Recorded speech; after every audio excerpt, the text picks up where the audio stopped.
Well, here we are, finally, update number 3. It's been 6 months since I put a video on YouTube. Having very few views, it didn't leave me with a lot of incentive to keep doing this, but I thought, well, I'll give it a go, see what happens. So for those of you who did see the previous one, you can see now the extra container has been added onto the end.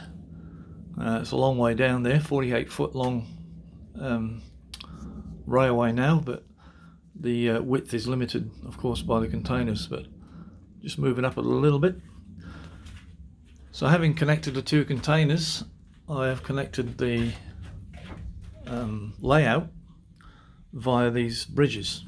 Now you literally just drop in on the top of those aluminium angle and connect it underneath electrically. Problem was I hadn't thought of was that with the changes in temperature we get here, the pine warps and twists and bends and keeps derailing. So I've had to take the nails out of the track here and make it more flexible and use fish plates to hold them together. So if the wood moves, the track stays put, which is okay. But if I need to close the container doors, it's easier, just unplug it, pull the fish plates back and lift the whole thing out. Not a big problem at all. On this side is the same, except it's 2 tiers and 3 tracks. As you can see, the warping has left a huge gap there. That's a little bit of MDF, which is a mistake. I shouldn't have used that. But when there's a will, we can get over it. So there's the bridges. This is the new layout. There's my marshalling yards, and the single track is the heritage line, which terminates here.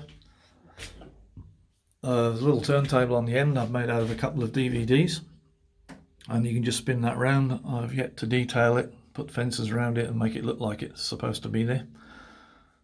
With the other half of the layout, the first bit, I built the buildings bit by bit as I went along.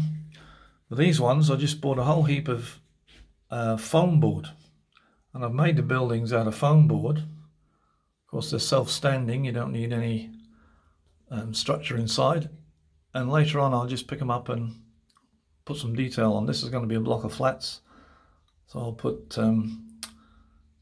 verandas and doors and windows and things in that later.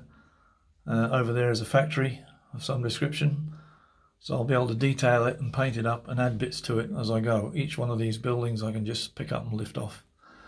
So that's the main line around the back, which goes through the centre of the stabling yards there.